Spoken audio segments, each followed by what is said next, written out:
है दोस्तों, तो आज हम लोग कबीर भगवान के बारे में पढ़ेंगे, कबीरदास के बारे में पढ़ेंगे। वो कैसे थे, क्या थे, क्या का उनका इतिहास था, क्या का उन्होंने पंक्ति लिखी है। एक क्लास 11th में है हमारा कबीर भक्ति गुण निर्गुण काव्य धारा से संत कवि कबीरदास। ठीक है, देखिए कबीरदास जो थे एक मतलब कि ब्राह्मण परिवार से बिलोंग करते थे। लेकिन उनकी जो जन्म हुआ था एक मतलब कि कुंवारी लड़की से जन्म हुआ था, जिसकी वजह से उनको एक मतलब कि किसी दुनिया के मतलब एक मुस्लिम समाज में उनका कहा हुआ था परवरिश हुआ था, दुनिया के घर में हुआ था परवरिश। और वो दोनों जाति को मतलब दोनों धर्म को बहुत समान आदर मानते हैं।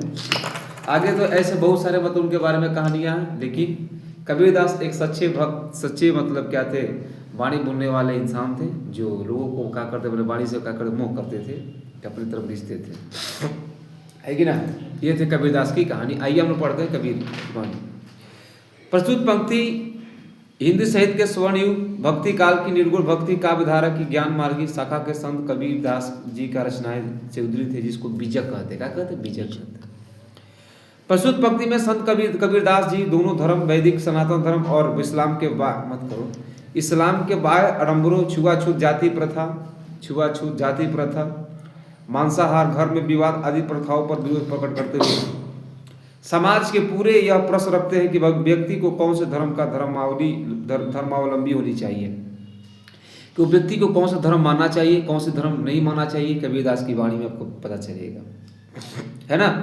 अपनी बात रखते कबीरदास जी कहते हैं कि कबीरदास जी क्या कहते हैं कि हिंदुओं के विषय में कबीर का कहना है कि जो हिंदू समाज के लोग हैं, सनातन के लोग हैं, उनके विषय में कहना है कि ये वर्ण भेद पे विश्वास करते हैं। ये लोग वर्ण भेद पर विश्वास करते हैं, ये वर्ण भेद विश्वास करते हैं। उच्च वर्ग का व्यक्ति निम्न वर्ग के व्यक्ति को अस्प्रियता मानता है, और इस हिंदू धर्म में उच्च वर्ग की जो व्यक्ति होता है निम्न वर्ग के व्यक्ति को अस्प्रिय मानता है, मतलब नीच मानता है।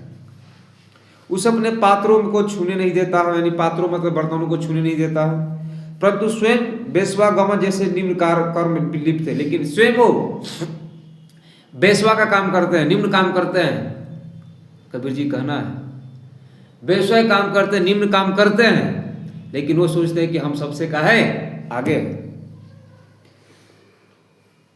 तात्पर्य है कि हीन कर्मों में लीन है, केवल श्रेष्ठ होने का दिखावा करते हैं। ये लोग तो सिर्फ और सिर्फ जो मतलब कि उच्च जाति के लोग होते हैं, ये सिर्फ और सिर्फ क्या करते हैं कि मतलब कि ये सबसे बेसवा का काम यही करते हैं, लेकिन बड़े होने की क्या करते हैं, दिखावा करते हैं। कबीरदास जी कहते हैं मुसलमानों की दशा भी कुछ भिन्न नहीं है, कुछ इनका भी दशा भिन्न नहीं है।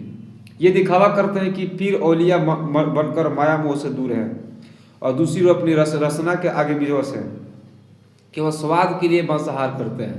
ये लोग केवल स्वाद के लिए मांसाहार करते हैं, जीव हत्या करते हैं। और ये क्या करते हैं? जीव हत्या करते हैं। जीव हिंसा करने वाले खुद के बंदे कैसे हो सकते हैं? मतलब जीव हत्या करने वाले खुदा के बंदे कैसे हो सकते हैं?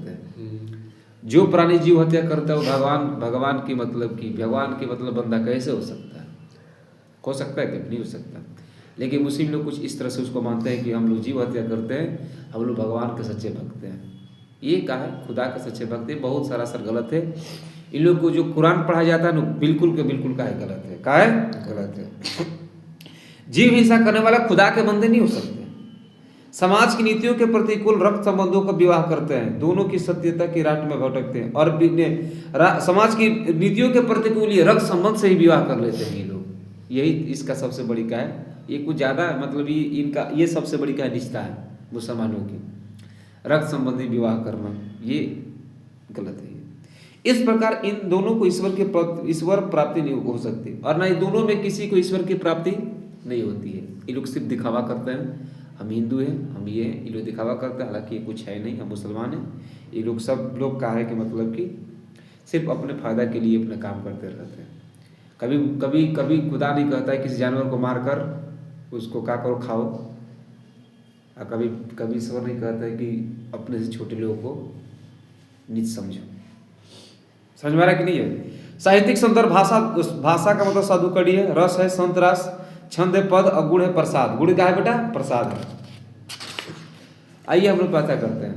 अलंकार है धोया अनुप्रास, मुर्गी मरगा अनुप्रास है। ठीक है ना। इस कहानी में क्या समझिएगा, कबीरदास जो हिंदुओं और मुसलमानों के बाह्य अनुभूति का प्रहार किया, उन्होंने बोला कबीर हिंदू और मुसलमानों के लिए बाह्य अनुभव की बात कही है। हिंदू मुसलमान दोनों अज्ञानतावश वाय अडम्बरों को ही धर्म समझ बैठे हैं। हिंदू मुसलमान, इनको खुद नहीं पता हमारा धर्म क्या है। धर्म में वास्तविक स्वरूप का इन्हें ज्ञान नहीं है। ये दोनों ही पथ भ्रष्ट हो चुके हैं, मतलब अपने रास्ता से भटक चुके हैं। हिंदू बड़ भेद में विश्वास करते हैं। उच्च वर्ग का व्यक्ति निम्न वर्ग के व्यक्ति के साथ छुआछूत की भावना रखता है। क्या ये धर्म है? उसे अपने बर्तन तक छूने नहीं देता है। दूसरी ओर वैश्वगामन जैसे नीच कर्म के लिए कर्म करता है उच्च वर्ग के लोग, फिर भी कहता है हम सबसे काहे बढ़िया है। मुसलमानों की दशा यह है कि इनके पीर औलिया का मांस भक्षण करते हैं। समाज की नीति के लिए विरुद्ध मुसलमानों अपने ही रक्त संबंध से विवाह कर लेते हैं। क्या ये सही है? क्या ये सही है? अरे सही है ये। लेकिन कबीरदास की प्रसंग बड़ा बढ़िया लगता है, इस बात को याद रखिएगा।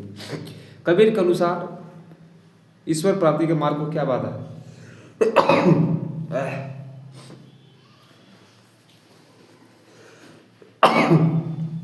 कबीर इस पद में कबीर का कभी रूप नहीं समाज सुधार रूप पड़ता है, सिद्ध करे।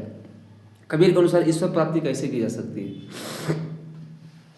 कबीर से हम ईश्वर की प्राप्ति कैसे कर सकते हैं? कबीर के अनुसार परमात्मा से मिलन न हो पाने के कारण कबीर को एक वियोगी की भांति न अन्न भाता है न नींद आती है।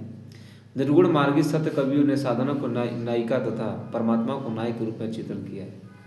यहाँ पति परमात्मा निरंकार परंतु पत्नी साधक संस्कार रूप में विद्यमान है।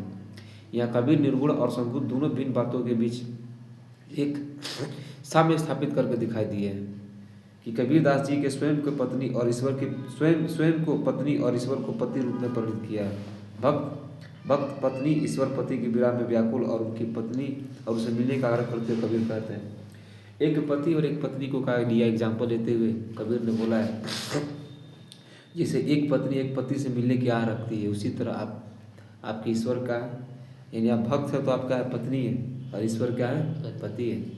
आप मिलने के लिए व्याकुल होते हैं, वैसे ही आप ईश्वर को इस तरह मानने के लिए, यही उसने बताया। याद ही बहुत पेपर में सीधा आएगा, आप याद रखिएगा, ठीक है ना, संत कबीर के बारे में।